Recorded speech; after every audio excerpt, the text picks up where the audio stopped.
Please be seated. The sitting is open.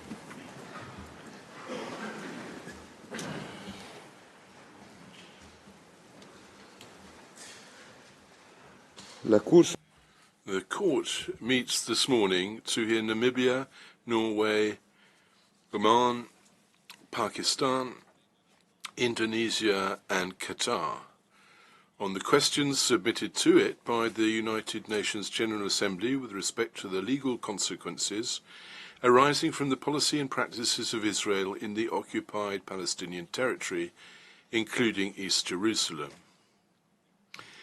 As I have already mentioned, each delegation must respect the 30-minute time allocation for its presentation.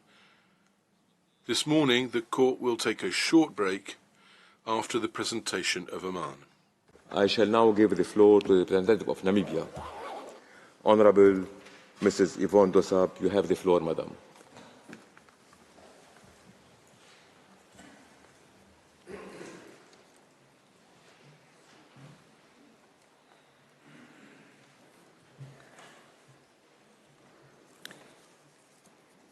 Mr. President, Madam Vice President, members of the court, it is a special honor to appear before you today on behalf of the Republic of Namibia.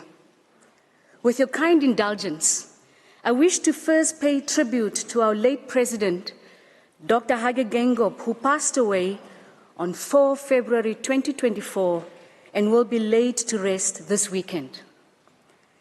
President Geingob was a key figure in our struggle for independence. He was a committed anti-apartheid and anti-colonial freedom fighter who stood up against injustice and oppression wherever it occurred. It is therefore fitting that in one of his last public statements, he said that no peace-loving human being can ignore the carnage waged against Palestinians in Gaza. President Geingob was the representative of SWAPO and its petitioner to the United Nations from 1964 to 1971. It was during this period that the General Assembly condemned and declared the policies of apartheid and racial discrimination as a crime against humanity. Consequently, the General Assembly also appropriately terminated the mandate in Southwest Africa. Mr. President, members of the court, I stand before you as a representative of a country where Germany brutally carried out the first genocide of the 20th century against the Herero and the Nama peoples. A country that has known only too well the pain and suffering of occupation, colonialism, systematic discrimination, apartheid, and their entrenched consequences. It is because of this history that Namibia considers it a moral duty and sacred responsibility to appear before this court on the question of the indefensible occupation of Palestine by Israel. The parallels between Namibia and Palestine are striking and painful.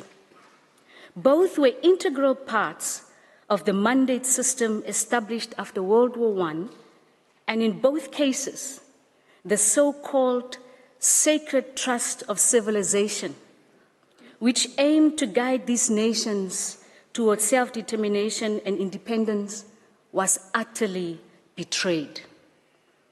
Instead of achieving self-government, both Namibians and Palestinians suffered the loss of human dignity, life, liberty, and the outright theft of their land and natural resources. Hundreds of thousands of their people were violently expelled from their homes or forced into exile, joining the ranks of the world's refugees. Upon the dissolution of the League of Nations in 1946, the white minority South African regime refused to place Namibia, then Southwest Africa, under the UN trusteeship and sought to illegally annex our territory as a fifth province, implementing racist homeland policies and apartheid laws targeting Black Africans.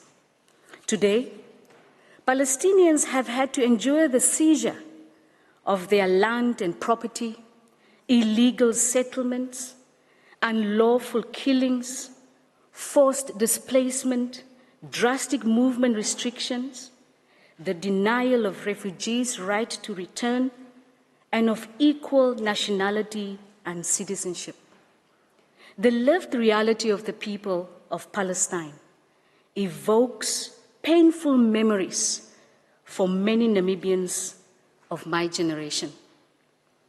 Namibians still experience the entrenched and structural impact of inequality as a direct consequence of colonialism and the prolonged unlawful occupation. Mr. President, members of the court, this court's 4 advisory opinions on Southwest Africa played a vital role in our liberation struggle. In its 1971 opinion, the court confirmed the right of self-determination as a legal imperative with decisive consequences for states, paving the way for our independence 19 years later in 1990. It is because of Namibia's experience with apartheid and its long fight for self-determination that we cannot look the other way in the face of the brutal atrocities committed against the Palestinian people. Mr. President, members of the court, we ask you not to look away either. Rather, we appeal to you once again, end the historic and ongoing injustice by upholding the fundamental rights of a dispossessed people who have endured 57 years of a suffocating occupation. Today, Palestinians are enduring collective punishment in the besieged Gaza Strip, with civilians being killed in continuous and indiscriminate bombardments at a scale that is unprecedented in recent history. This state of affairs, this hell on earth, represents a stain on the collective conscience of the world. Civilized nations cannot and must not accept images of children covered in blood with gaping wounds, of men and women crying in despair because of the helplessness they feel. However, in the midst of the ongoing tragedy, I wish to say the following to the people of Palestine. This advisory opinion is an important moment in your long fight for independence. And I leave you with the words of our founding president and father of the Namibian nation, Dr. Sam Nujoma. A people united, striving to achieve a common good for all members of society, will always emerge victorious. End of quote. Mr. President, members of the court, I thank you, and I now respectfully ask that Professor Phoebe Okoa be called to address the legal questions before the court. I thank Mrs. Dosab. I now give the floor to Professor Phoebe Okawa. You have the floor, Professor.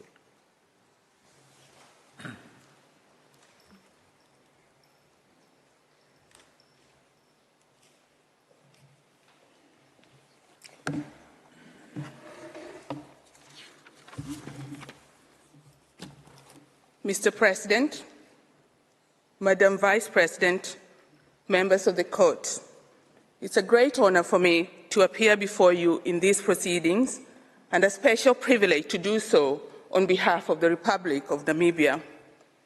Our presentation is in 3 parts.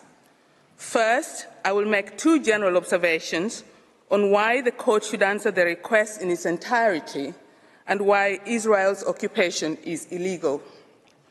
Then I will focus on Israel's policies and practices in the occupied Palestinian territory that grossly violate its obligations under international law, specifically the prohibition of apartheid and racial discrimination and the principle of self-determination.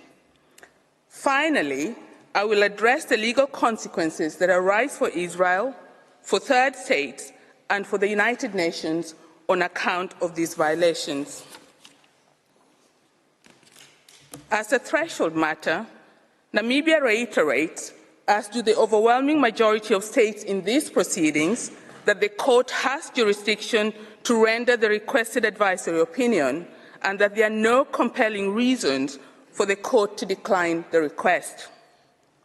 Namibia notes that there is also wide consensus among the participants on the legal status of the occupation. Namibia makes only 4 brief observations. First, insofar as the law of occupation envisages any belligerent occupation as a temporary measure immediately following military operations, Israel's prolonged or permanent occupation breaches the law of occupation. It is a de facto annexation in all but name. Second, Israel's occupation in and of itself is unlawful under general international law.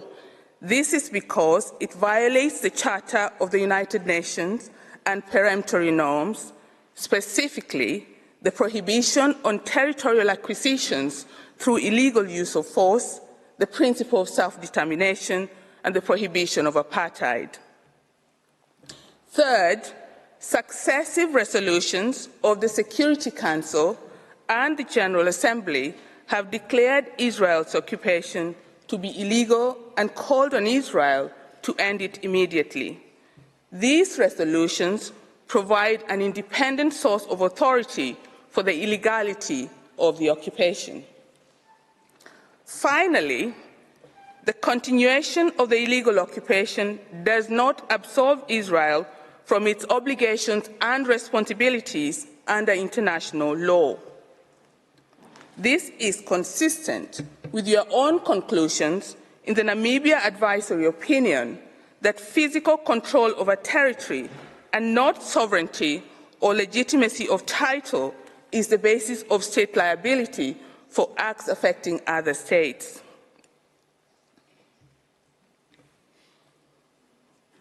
In both its written and oral submissions, Namibia focuses on the prohibition of apartheid and of racial discrimination. This is in part on account of Namibia's history as one of the few countries that was subjected to this egregious form of systematic and institutionalized racial discrimination. We also do so on account of the fundamental importance of the Court's 1971 Namibia opinion, where this Court declared that the policies of apartheid constitute a denial of fundamental human rights and are a flagrant violation of the purposes and principles of the United Nations Charter. But above all, we do this because, notwithstanding the egregious nature of apartheid as a state delict, as a violation of a peremptory norm, and as a crime, it has received virtually no clarification beyond the specific circumstances of Southern Africa. An advisory opinion on threshold questions of apartheid will therefore assist the General Assembly in respect of its own action in identifying the key elements of the illegality and in formulating appropriate responses to Israel's discriminatory practices in the occupied Palestinian territory. Specifically, we invite the Court to clarify three aspects of the obligation. First, we respectfully ask the Court to make it clear that the prohibition of apartheid is not limited to Southern Africa in the last century. It extends to Israel's policies in the occupied Palestinian territory today. Article 3 of SAD places all state parties, including Israel, under an obligation to prevent, prohibit, and eradicate apartheid in territories under their jurisdiction. This is also the conclusion of the SAD Committee. The 1998 Rome Statute of the International Criminal Court, negotiated after the end of apartheid in South Africa, also recognized apartheid as a crime against humanity without temporal or geographical restriction. Second, the Court should also confirm that the prohibition of apartheid binds all states as a peremptory norm. In your decision, in the case under SAD brought by Qatar against United Arab Emirates, you acknowledged the universal character of SAD is confirmed by the fact that 182 states are parties to it. The International Law Commission and its Special Rapporteur on Youth Cogents, as Judge Tladi then was, has also expressly recognized the peremptory character of the prohibition of apartheid. Finally, Namibia invites the Court to clarify the definition of apartheid. Namibia aligns itself with other participants that the definition in Article 2 of the Apartheid Convention incorporates the three key elements of the delict under international law. First, the state must engage in one or more inhumane acts. Crucially, these take the form of violations of fundamental human rights within an institutionalized framework of systematic oppression and domination. Second, these inhumane acts must be directed against a racial group or its members.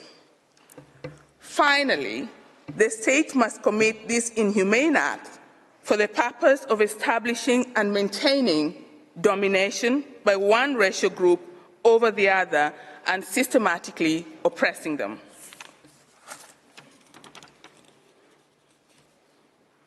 Other participants have already made extensive statements on the discriminatory and inhumane acts carried out against the Palestinians as a racial group. These policies and practices are too many to enumerate in the time available. They include laws that discriminate in matters of citizenship, ownership and transfer of property, and freedom of movement. The systematic and excessive use of force against Palestinian civilians, the arbitrary killings and mass incarceration of Palestinians, including children, the illegal settlements, the discriminatory residency regulations, and crucially, the denial of a Palestinian identity by refusing to recognize them as a people with a right to determine their own political destiny and to pursue socio, economic, and cultural development. Namibia's submission will focus on the final requirement, the purpose of establishing, maintaining domination and systematic oppression. First, the term domination signifies a pervasive, all-encompassing, serious form of control over a group. Second, oppression implies prolonged cruelty, reflecting a sustained violation of human rights.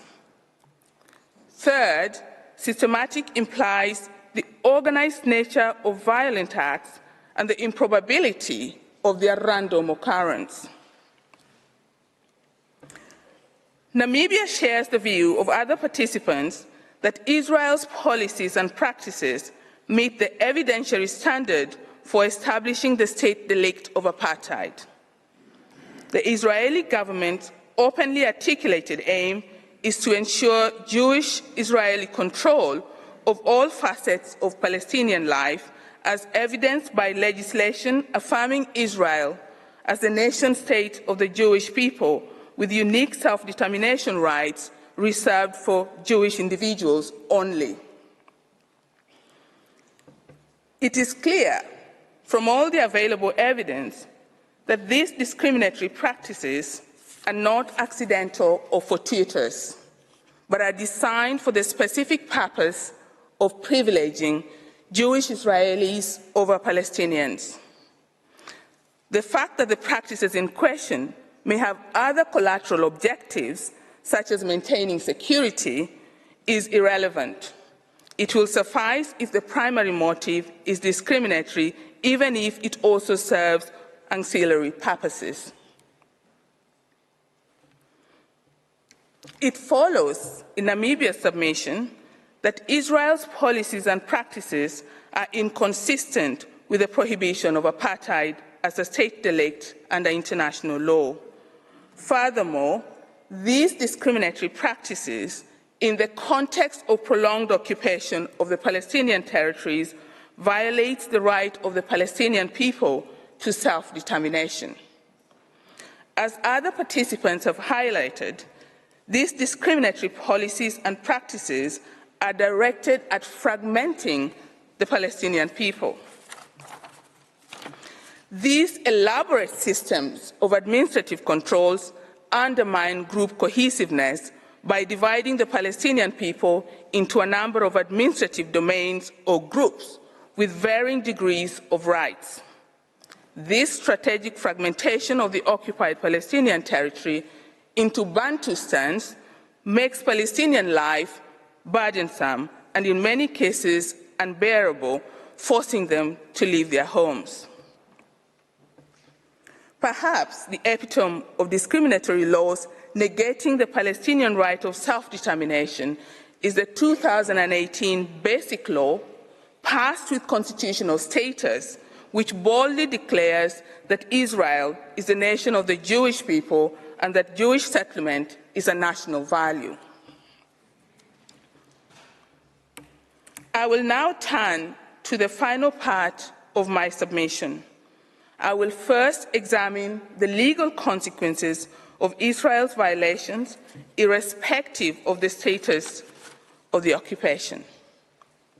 Second, I will examine the legal consequences arising out of the illegal status of the occupation. First, Israel must bear consequences for its violations. This is the most elementary requirement of the law on state responsibility. As others in these proceedings have highlighted, this includes the obligations of secession and the duty to make reparation for more than 5 decades of harms inflicted on the Palestinian people. The government of Israel has a legal duty to dismantle all the vestiges of systematic racial discrimination and oppression that permeate all aspects of Palestinian life in the occupied territories. As the State of Palestine itself said on Monday, Israel must bring to an end the annexation of Palestinian land, dismantle existing settlements, and recognize the right of the Palestinian people to self-determination in a viable state of their own. Second, states are under an obligation not to recognize Israel's breaches of peremptory norms of general international law vis-à-vis the Palestinian people. At the same time, the obligation of non-recognition is matched by a parallel and positive duty of recognition of the Palestinian people's right to self-determination realized through a viable and independent state of Palestine. Here, we ask the Court to pay particular attention to the historical context of these proceedings. Admission to the United Nations, unlike the League of Nations, was not automatic. It was conditioned on the state accepting to uphold the values and principles contained in the Charter, including self-determination. The admission of Israel was no exception. In the Wall opinion, you observe that when Israel proclaimed its independence, it did so on the strength of the Partition Plan resolution of the General Assembly. As is well known, that plan envisaged two states, one Arab and one Jewish. The Israeli Declaration of Independence makes this plain by recognizing, and here I quote, the natural right of the Jewish people to be masters of their own fate, like all other nations, in their own sovereign states, unquote. If that logic applied to the self-determination and statehood of the Jewish people, it must, by the same token, also apply to the self-determination and statehood of the Palestinian people. We further ask the Court to consider whether there may be circumstances where political discretion in matters of recognition gives way to a positive duty of recognition, especially when it is necessary to safeguard a peremptory norm. And here, Namibia aligns itself with Jordan's written submission that all states are also under an obligation to recognize the right of the Palestinian people to self-determination, including by exercising that right within a viable and independent state of Palestine. Since Israel's policies and practices violate peremptory norms of international law, the occupation itself is unlawful. This entails consequences for Israel, for third states, and for the United Nations. In the Namibia opinion, you already set out the legal consequences of unlawful occupation. There, you said that once the court is faced with an illegal situation, it would be failing in the discharge of its judicial functions if it did not declare that there is an obligation, especially upon members of the United Nations, to bring the situation to an end. In that opinion, you recognize the clear obligation on South Africa to put an end to the illegal occupation and withdraw its administration from the territory. The same consequences must of necessity attach to the illegal occupation by Israel of the Palestinian territories. Secession cannot be contingent on external factors such as the successful outcome of negotiations, as pointed out by some participants in these proceedings. A withdrawal contingent on the outcome of political negotiations effectively gives Israel a veto over the future of the Palestinian people. Namibia invites the court to set a strict time limit within which Israel must be asked by the General Assembly to bring the occupation to an end without conditions. Failure to set a strict time limit has the perverse effect of being treated as a quiescence in the present occupation and permission for it to continue indefinitely. Of course, Israel has defied this court and ultimatums issued by the United Nations organs many times. But it is precisely for this kind of egregious violations of peremptory norms that a regime of countermeasures was contemplated in the now widely accepted International Law Commission draft articles on state responsibility. Equality before the law is a cardinal principle of the United Nations Charter. No state, not Israel, should be exempt from the comprehensive regime of sanctions. Moreover, Namibia reaffirms the position held by the majority of participants that all states are under an obligation not to recognize, assist, support, or contribute to the continuation of the unlawful occupation. This is also in line with your own settled jurisprudence. In the Wall opinion, you confirmed that obligations of third states include the obligation not to render aid or assistance in maintaining the illegal situation, that all states must refrain from all forms of assistance, including transfer of arms and political support that de facto perpetuates the occupation. In Namibia's view, this means, in particular, that all states are under an obligation to ensure that companies under their jurisdiction or control do not trade in Israeli goods or with Israeli companies originating from or linked to Israel's illegal occupation. Mr. President, members of the Court, I thank you for your kind attention. This concludes Namibia's oral submissions. Thank you. I thank the delegation of Namibia for its presentation. I invite the next participating delegation, Norway, to address the Court and call Mr. Christian Gerber to the podium. Mr. President, distinguished members of the Court, I have the honour to appear before you on behalf of the Government of Norway in the present proceedings. Israel's occupation of Palestinian territory has continued since 1967. Recent developments give rise to the utmost concern. They include ongoing, indiscriminate and disproportionate use of force and other measures in the Gaza Strip, as well as illegal settlements in the West Bank, including East Jerusalem. House evictions, demolitions, forced displacement and settler violence against the Palestinian population are aspects of the Israeli occupation. Such acts run counter to fundamental human rights, international humanitarian law, and the right to self-determination of the Palestinian people.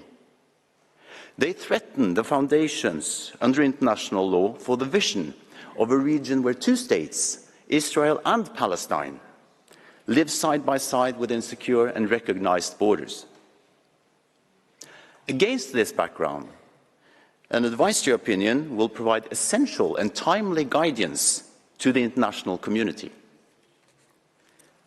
The atrocities committed by Hamas and directed from the Gaza Strip on 7 October 2023 constituted heinous and massive terrorist attacks.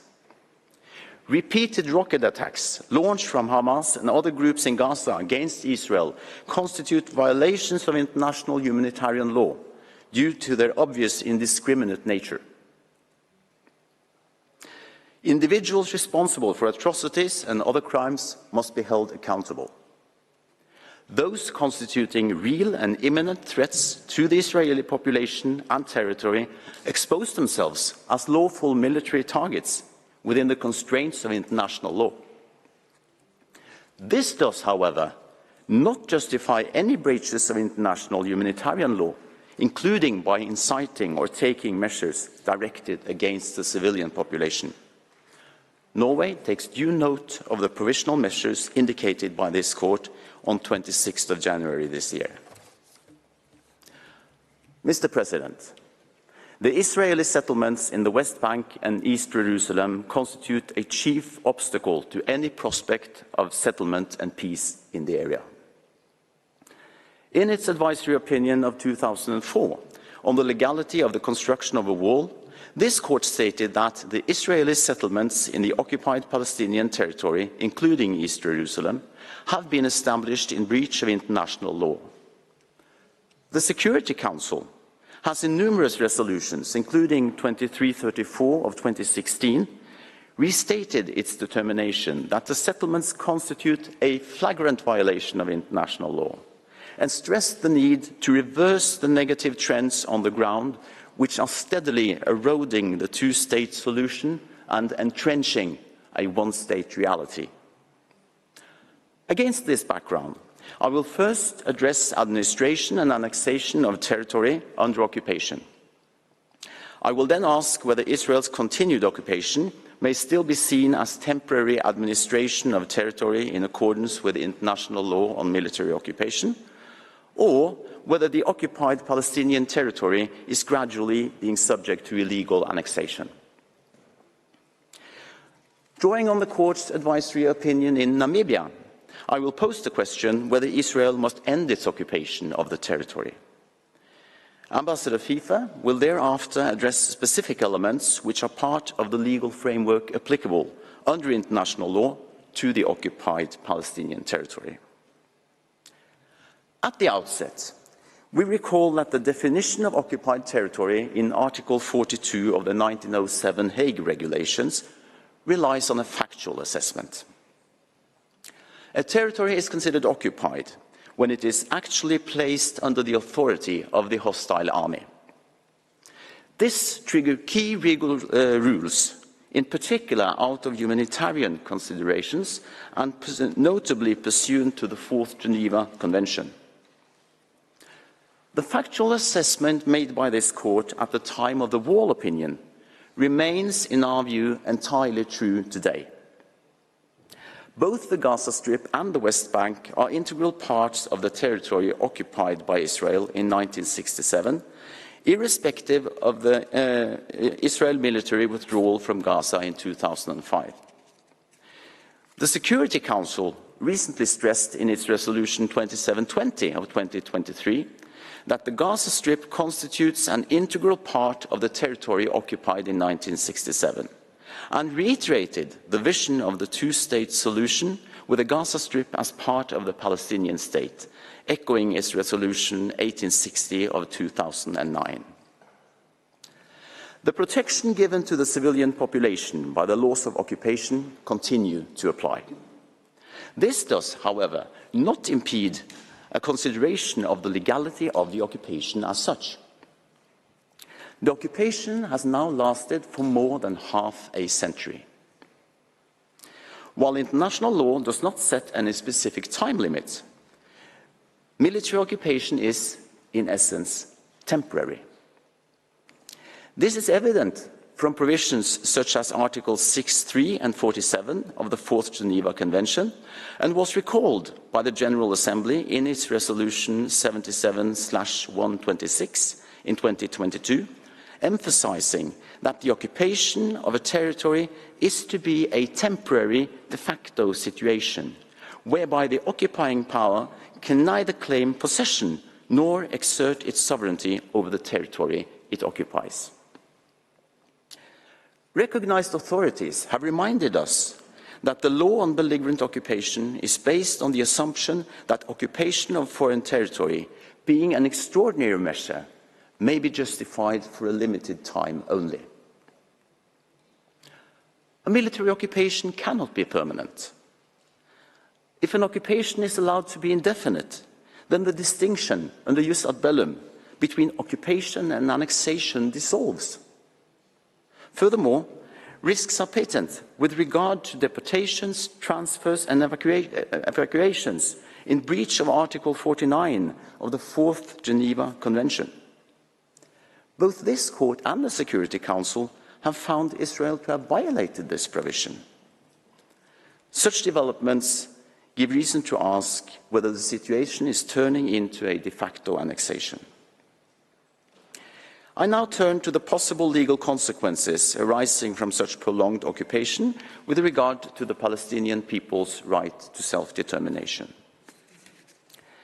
In its advisory opinion on the Wall, the Court noted that the principle of self-determination of peoples has been enshrined in the United Nations Charter and reaffirmed by the General Assembly in Resolution 2625, pursuant to which every state has the duty to refrain from any forcible action which deprives peoples referred to of their right to self-determination. The court notes in para 149 that Israel is bound to comply with its obligation to respect the rights of the Palestinian people to self-determination. It added that there was a risk of further alterations to the demographic composition of the territory, contributing to the departure of Palestinian population from certain areas. On this basis, the court concluded that the construction of the wall, along with the measures taken previously, severely impeded the exercise by the Palestinian people to its right to self-determination and is therefore a breach of Israel's obligations to respect that right. In its 2019 advisory opinion on Chagos, para 160, the court emphasized the customary law character of the right to territorial integrity of a non-self-governing territory as a corollary of the right to self-determination. It follows that any detachment by the administering power of part of a non-self-governing territory, unless based on the freely expressed and genuine will of the people of that territory, is contrary to the right to self-determination. Norway believes that permanent or irreversible measures taken by Israel on occupied Palestinian territory would likewise be contrary to the Palestinian people's right to self-determination. I turn now to annexation. Annexation is a unilateral act by which a state incorporates into its territory all or part of the territory of another. As a concomitant of the prohibition on the threat or use of force in Article 2.4 of the UN Charter, annexation is prohibited under customary international law. This prohibition is reflected in Security Council Resolution 242 of 1967, referring to the inadmissibility of the acquisition of territory by war, repeated in its Resolution 298 of 1971. It is on this basis that the Security Council, in its Resolution 469 of 1980, declared Israel's de jure annexation of East Jerusalem to be invalid. What form annexation takes is irrelevant. To quote the court, with regard to the question of form, it should be observed that this is not a domain in which international law imposes any special or strict requirements. This is why it must be reiterated that annexation under any form, whether de jure or de facto, is illegal under international law. The formal characterization is immaterial.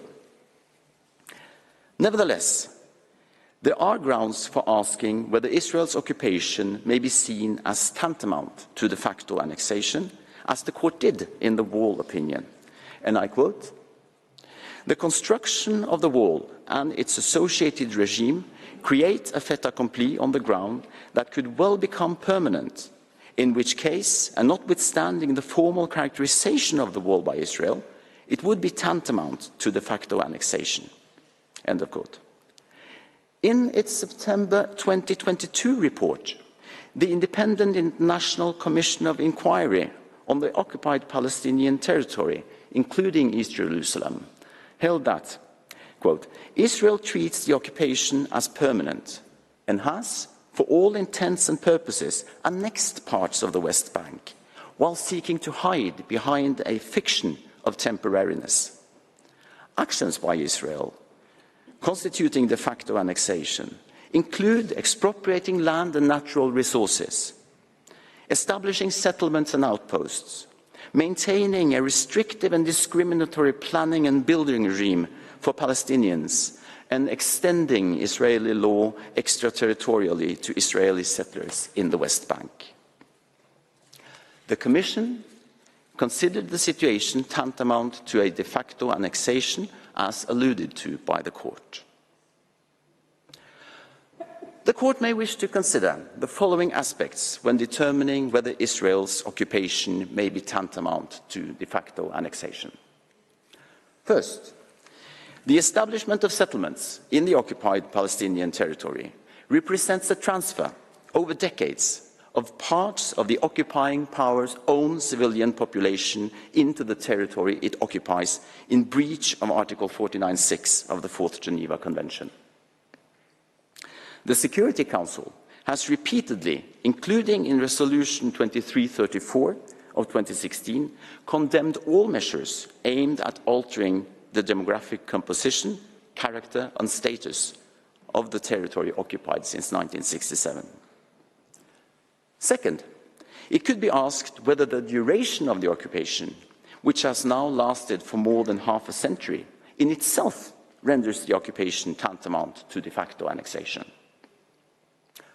Third, there are grounds for serious concerns regarding announced plans for further expansion of Israeli settlements in the West Bank, including East Jerusalem. Fourth, Israel has appropriated natural resources of the West Bank, including water resources, and seized control of a physical infrastructure in order to bind the area closer to itself, and, it seems, to render irreversible its presence in the territory. Of particular concern are the repeated demolitions of the local Palestinian Bedouin communities and plans for infrastructure constructions that will isolate Bethlehem and the southern West Bank from East Jerusalem. Fifth, political leaders in Israel have stated that Israel's aim is the de facto annexation of the territory. In 2019, Prime Minister Benjamin Netanyahu declared that Israel would continue to build and develop the West Bank. He said that not one resident or community will be uprooted in a political agreement, and Israeli military and security forces will continue to rule the entire territory. He later pledged that his government would be applying Israeli sovereignty over all the communities to which Israeli settlers had been transferred. Norway looks forward to the determination by the court whether the occupation may have become tantamount to de facto annexation. Moreover, statements legitimizing extension of settlements may constitute direct and public incitements to commit further serious violations of international law. The State of Israel must take all measures within its power to prevent and punish such incitements. Norway believes that it would be useful to clearly set out the illegality of any measures tantamount to de facto annexation and underline the clear, continued legal obligation of the occupying power as regards protected persons in the territory occupied since 1967. In the case that the court reaches the conclusion that the situation in the occupied Palestinian territories must be seen as tantamount to de facto annexation, the next question is, what would be the legal consequences for Israel? In the 1971 Namibia opinion, this court referred to an obligation on the part of the occupant to withdraw its administration of the territory immediately or as rapidly as possible. Analogous conclusions were drawn by the court in the Chagos opinion.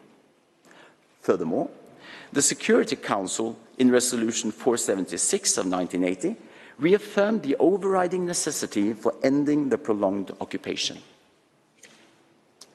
Mr. President, in the Namibia opinion, the court was mindful of the fundamental consideration that it should not make any determination that would result in adversely affecting the population of the territory in question. This principle is codified in Article 47 of the Fourth Geneva Convention as a cardinal safeguard. The provision clearly expresses the general principle that the Fourth Geneva Convention protects civilians regardless of the status of the territory in question. Moreover, the formal characterization of the occupied territory cannot relieve the occupying power of the obligation it owes to the population of that territory. Clear legal obligations incumbent on Israel include access of humanitarian actors to the occupied Palestinian territory, including the Gaza Strip.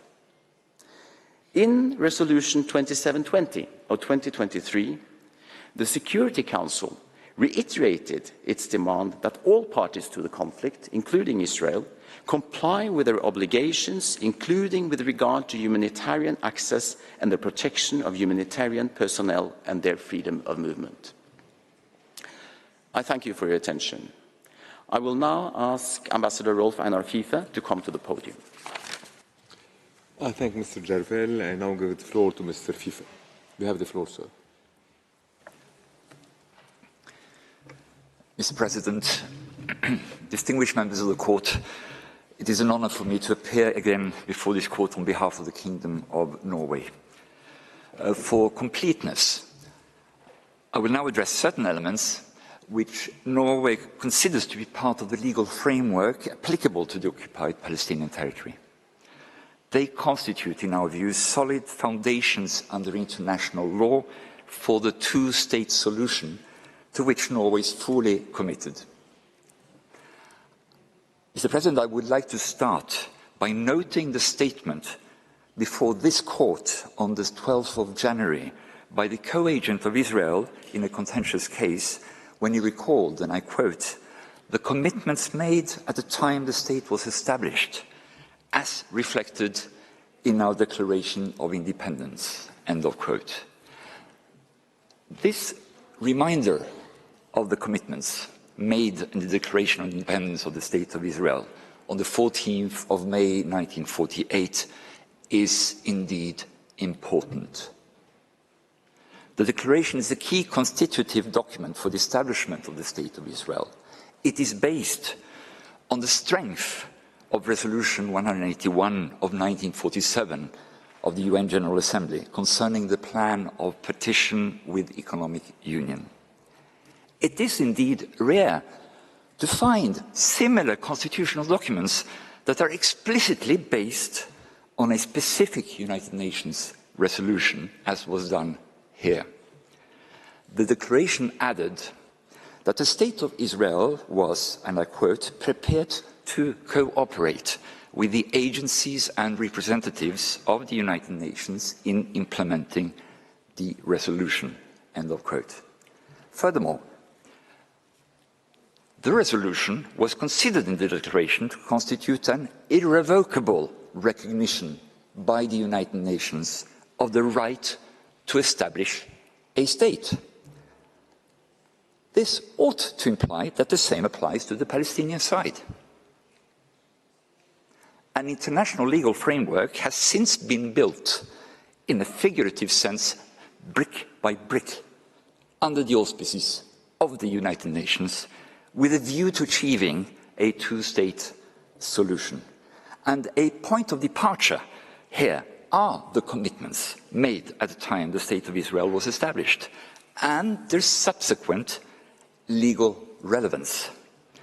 On the 15th of May 1948, the Foreign Minister of the Provisional Government of Israel, Mr. Moshe Sharet, transmitted the contents of the Declaration of Independence to the Secretary General of the UN, Mr. Trygve Lie. On the day independence was declared, Arab neighboring states attacked Israel. On the 16th of November that year, the Security Council demanded in Resolution 62 the establishment of an armistice in all sectors of Palestine. The armistice demarcation lines, later established and since referred to as the Green Line, were without prejudice to future territorial settlements or boundary lines. On the 29th of November that same year, Foreign Minister Sharet sent a formal application for membership in the United Nations to the Secretary General. The letter stated that independence had been proclaimed, and I quote, "in pursuance of Resolution 181 of the General Assembly."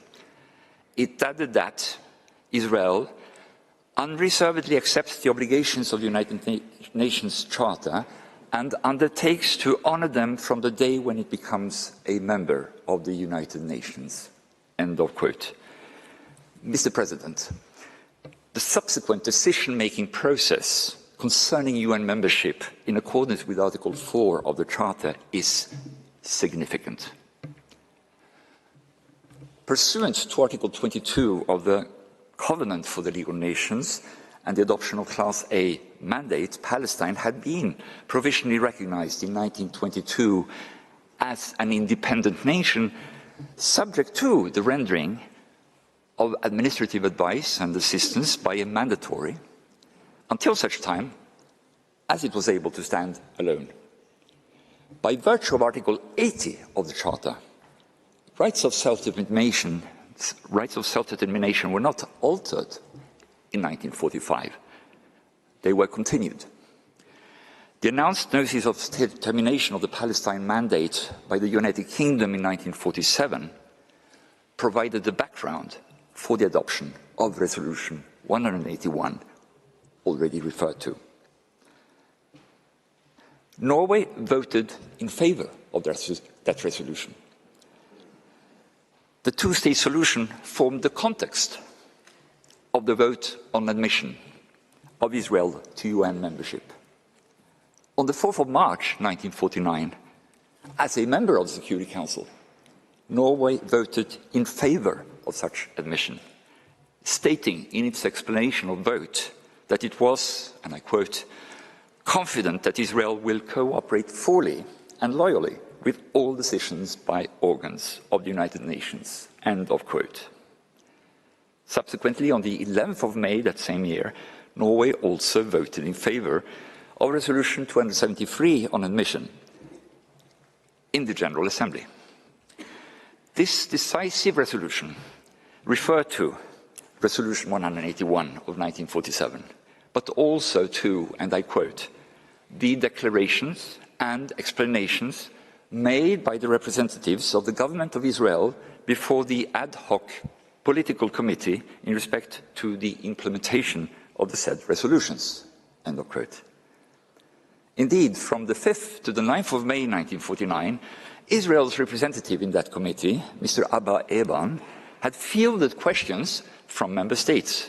His assurances became an integral part of assessments made by the relevant UN organs as regards membership.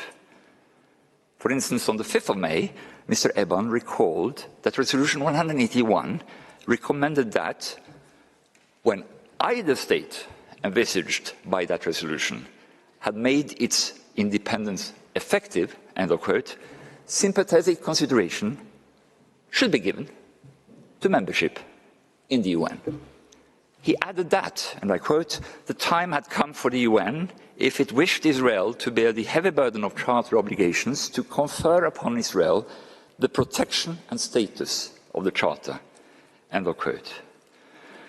After the decisive vote in the General Assembly, Foreign Minister Sharet stated that the aftermath of the war had changed some elements in the pattern envisaged in the 1947 resolution, and that modifications were therefore called for.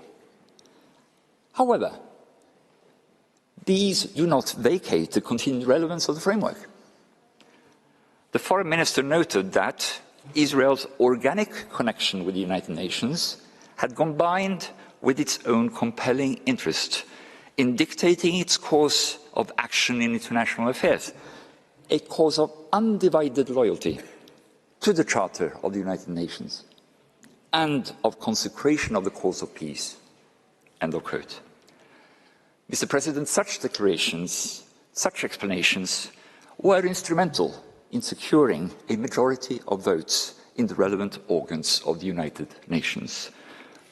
To a Norwegian, they may moreover invite a recollection of the so-called Eland Declaration. Assurances given by a foreign minister may, under certain circumstances, give rise to legal consequences as unilateral acts. After exercise of the right of self-determination had led to the establishment of the states of Jordan and Israel, the legal framework just described continues to be applicable today. Returning to the current situation, the illegality under international law of certain measures described has already been authoritatively and abundantly made clear. As an example, the unanimously adopted Security Council Resolution 465 of 1980 determined that all measures taken by Israel to change the character, composition, structure, or status of Arab-occupied territories since 1967 have no legal validity. For the sake of good order, it should be noted that nothing in the later peace process, including instruments often collectively referred to as the Oslo Accords, impairs this assessment. These instruments are based on an explicit recognition of the, I quote, legitimate rights of the Palestinian people and their just requirements, end of quote. Neither side shall, according to these instruments, initiate or take any step that will change the status of the West Bank and the Gaza Strip, pending the outcome of the permanent status negotiations. It is the view of Norway that a permanent settlement based on Security Council resolutions 242 and 338 must build on a confirmation of the role of international law and of the international legal framework that we have attempted to briefly describe here. Mr. President, our observations do not imply any lack of legitimacy of the establishment or of the rights of the State of Israel. On the contrary, they build on it.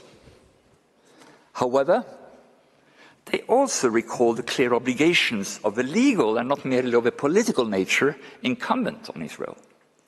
These rights and obligations correlate. They require fully contributing to the realization of a viable state of Palestine.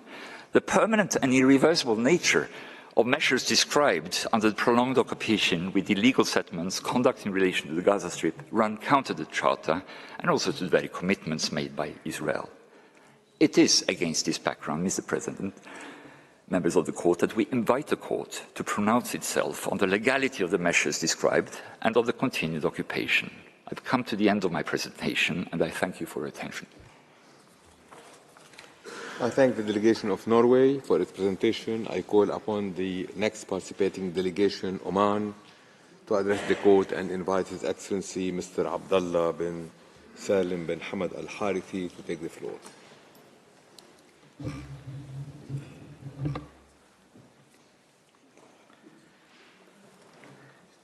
Mr. President, distinguished honorable members of the Court, it is an honor and privilege to appear in front of the Court to present a statement on behalf of the government of the Sultanate of Oman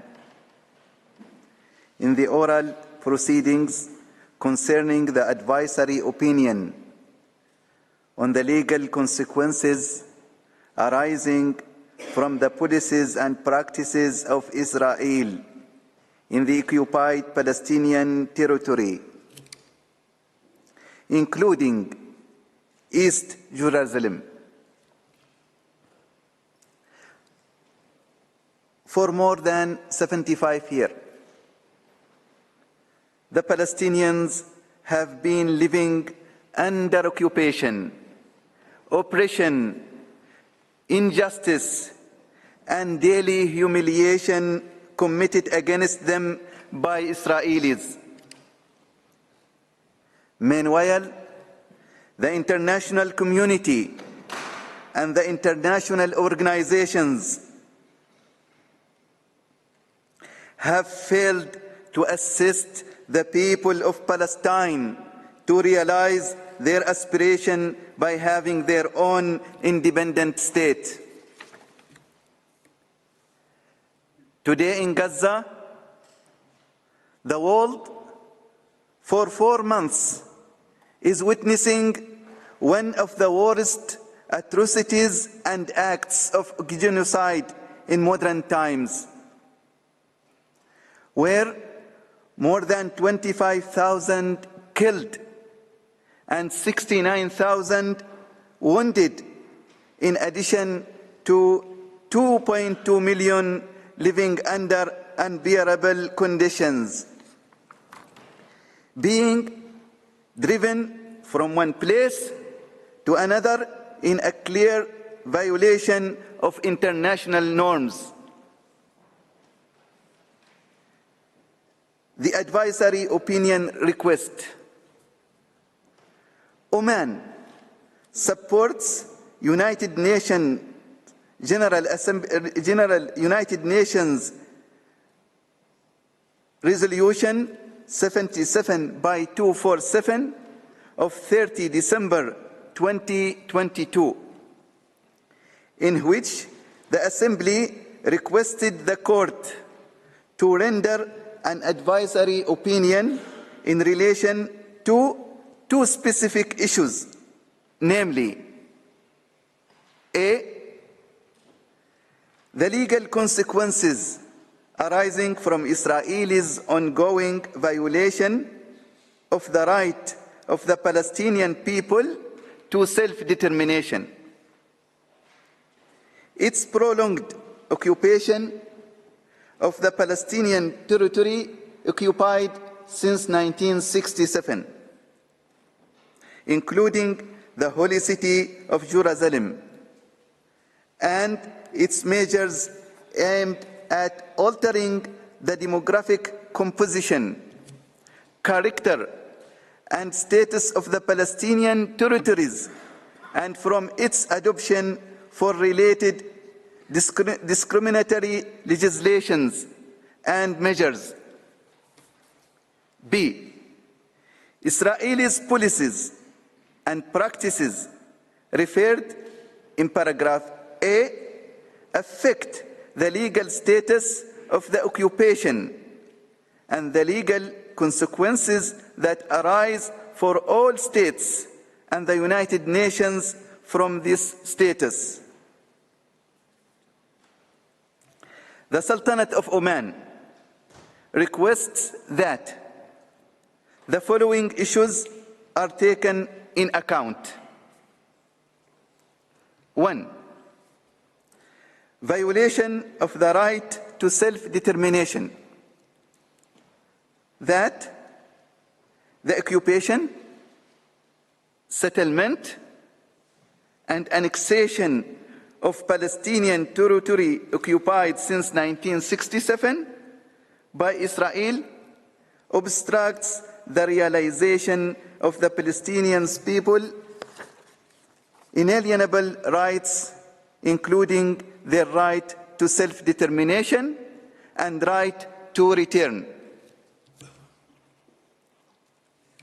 There is an overwhelming international agreement on the existence of the right to self-determination and its continued denial in the occupied Palestinian territories. The right to self-determination is enshrined inter alia in Article 1(2) of the Charter of the United Nations. The United Nations General Assembly has consistently reaffirmed the right of the Palestinian people to self-determination. The United Nations Security Council has called for an end to the Israeli occupation and the establishment of two states based on the 1967 line. The Human Rights Council consistently recognizes the inalienable, permanent, and qualified right to self-determination of the Palestinian people.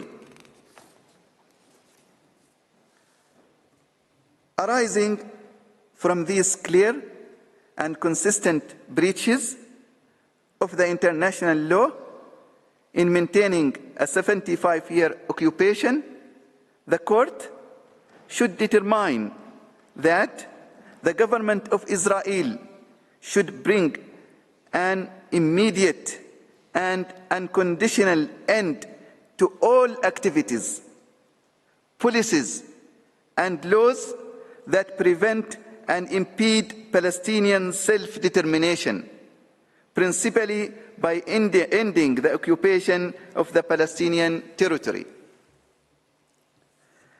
The Court should recognize the clear responsibility on all states to support the establishment of Palestinian self-determination in the line with United Nations resolutions and the United Nations Charter.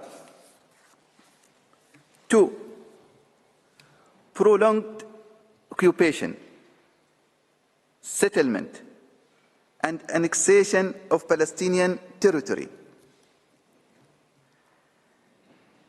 The consistent and systematic and lawful transfer of Israeli citizens to settlements in occupied Palestinian territory over decades is designed to perpetuate the occupation and make it permanent. Related to this policy is the displacement of Palestinian and establishment of coercive system of discrimination, zoning, planning, and lawful land appropriation, arbitrary arrest, and arbitrary violence since 1967. This foreseeable displacement of the occupied people and the transfer of citizens of the occupying power to occupied territory is prohibited under Article 49 of the 4th Geneva Convention on the Protection of Civilian Persons in Time of War. Article 1 of that convention stipulates that every high contracting party to the convention is under an obligation to ensure compliance in all circumstances. The United Nations General Assembly, United Nations Security Council, and United Nations Human Rights Council have consistently and repeatedly condemned Israel's effort to alter the demographic character and status of the occupied Palestinian territories. States' obligations. The international community has an obligation to prevent unlawful annexation of Palestinian land. A fundamental principle of international law, as reflected in the Charter of the United Nations, is that the use of force in any form is prohibited. Consequently, accusation of territory by use of force is illegal. The 75-year occupation and settlement policy of State of Israel is preventing the establishment of contiguous, viable Palestinian state is an affront to international law. The court should find that the legal consequences for the government of Israel in this regard should include the immediate cessation of all illegal acts, including settlements and associated legal and administrative frameworks, clearly reparations for and dismantling of illegal structures and legal frameworks is also an imperative. Third states are under a clear obligation not to recognize or assist the illegal situation present in the occupied Palestinian territory. State parties to the Geneva Convention relative to the protection of civilian persons in time of war and under obligation to ensure Israeli compliance with international humanitarian law as embodied in the Convention, including the unlawful transfer of citizens to occupied territories. United Nations General Assembly Resolution 77/25 called upon all states consistent with their obligations under the Charter and relevant Security Council resolutions to pursue a policy of non-recognition, non-cooperation, non-assistance to the Israeli occupation, and to ensure respect for international law in this regard. I would like to conclude that the primary legal consequences arising from Israel's behavior is that there is now a de facto annexation by Israel of the Palestinian territories. There is no legal justification for continuing the Israelis' occupation and denying the Palestinian people right to self-determination. The Sultanate of Oman requests that the following issues are to be taken into account. A. The conduct and practices of an occupying power are well documented and strictly regulated in international law. The Fourth Geneva Convention is clear that an occupying power may not transfer its civilian population to occupied territories. In addition, international law does not provide for permanent occupation or occupation legitimized through the establishment of demographic change through settlement.